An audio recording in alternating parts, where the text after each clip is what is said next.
Ini juga menggambarkan kepercayaan investor asing dan domestik terhadap masa depan ekonomi kita yang dianggap stabil dan mungkin kedepannya akan lebih bagus lagi prospeknya.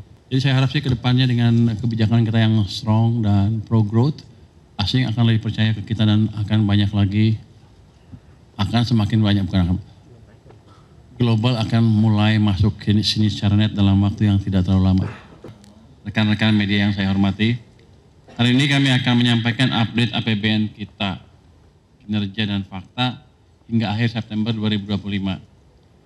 Saya akan membuka dengan perkembangan perekonomian terkini, global dan domestik, kemudian akan dilanjutkan oleh Wakil Menteri Keuangan Bapak Swahasil yang akan menyampaikan paparan perkembangan realisasi APBN. Setelah itu saya akan tutup dengan kesimpulan. Ada jawab ya? Ada. Nanti kalau tanya boleh yang jawab Dirjen katanya. Next. Kita lihat outlook ekonomi global. Kok nggak lihat apa? Kita melihat proyeksi pertumbuhan global 2025 sampai 2026 mulai membaik. Meski tensi geopolitik seperti konflik dagang AS-Tiongkok dan shutdown pemerintah AS terjadi, kayaknya sepertinya globalnya masih cenderung membaik ya. PMI global tetap ekspansif, mencerminkan keberlanjutan aktivitas manufaktur termasuk di kawasan Asia. India, Arab Saudi, dan Thailand mencatat ekspansi yang solid, sementara beberapa negara maju mulai melambat. Ekspansi pasar juga mencerminkan peluang tinggi penurunan suku bunga oleh The Fed. Ini bisa menjadi katalis positif bagi aliran modal ke emerging market termasuk ke Indonesia. Namun kita perlu waspada, sentimen global sangat rentan terhadap faktor non-ekonomi termasuk kebijakan fiskal AS yang berdampak pada fluktuasi harga emas sebagai safe haven. Kondisi pasar keuangan global saat ini menunjukkan pemulihan yang relatif stabil, didukung oleh redanya tensi perang dagang serta ekspektasi pemangkasan Fed Funds Rate. Meski rupiah masih terdepresiasi 2,8% secara year to date, kita lihat penguatan signifikan pada IHSG sebesar 16,6%. To the moon katanya, nanti 2030 ya. Di sisi lain, yield SBN 10 tahun turun tajam 88 basis point, jauh lebih dalam dibanding dengan beberapa negara peers.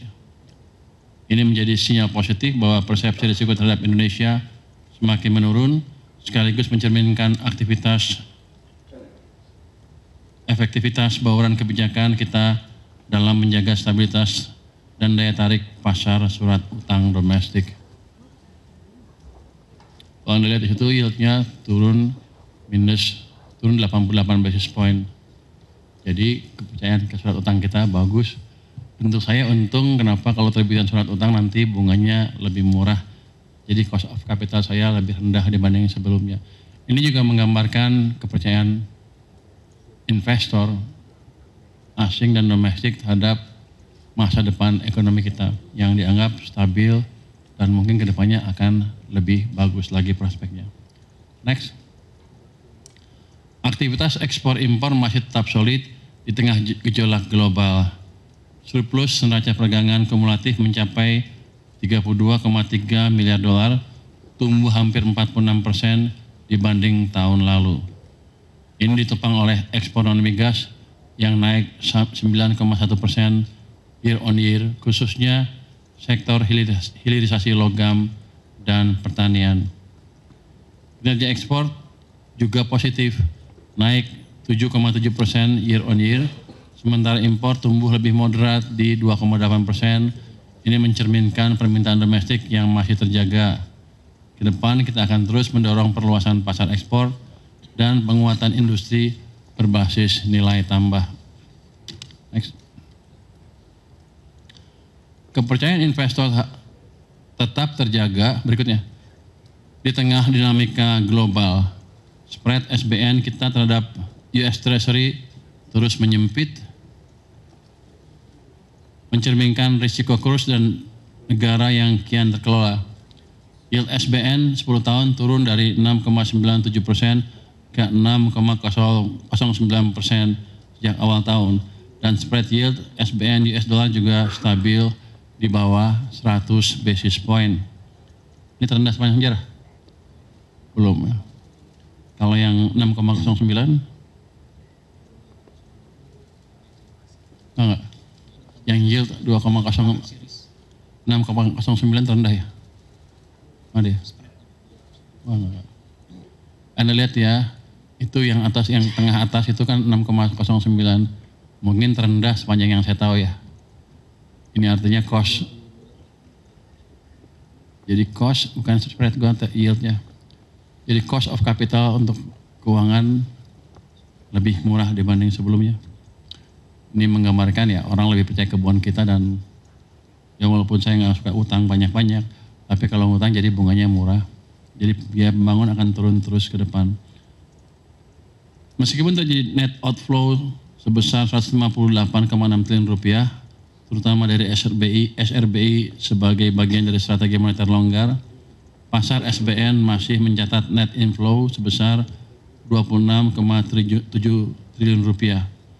Hal ini menegaskan bahwa fundamental tetap kuat dan kredibilitas kebijakan kita terjaga di mata pelaku pasar global. Jadi inflow-nya itu positif ya, cukup banyak. Next, itu balik. Itu minat beli investor global membaik dengan gambar tengah tuh ya. Yang garis-garis itu tadinya turun negatif. Sekarang negatif sudah semakin kecil. Sepanjang tahun ini angka terakhir sudah menunjukkan hanya minus 3%. Kalau lihat negatifnya minus 3 triliun, ini kalau lihat gambarnya, kurvanya itu kelihatan sekali ada perbaikan yang signifikan dalam triwulan keempat ini. Ini sampai dengan 10 Oktober. Jadi sudah ada perbaikan yang dilihat oleh investor di perekonomian kita. Triwulan 3 itu masih negatif besar, 111 triliun, sekarang tinggal sedikit.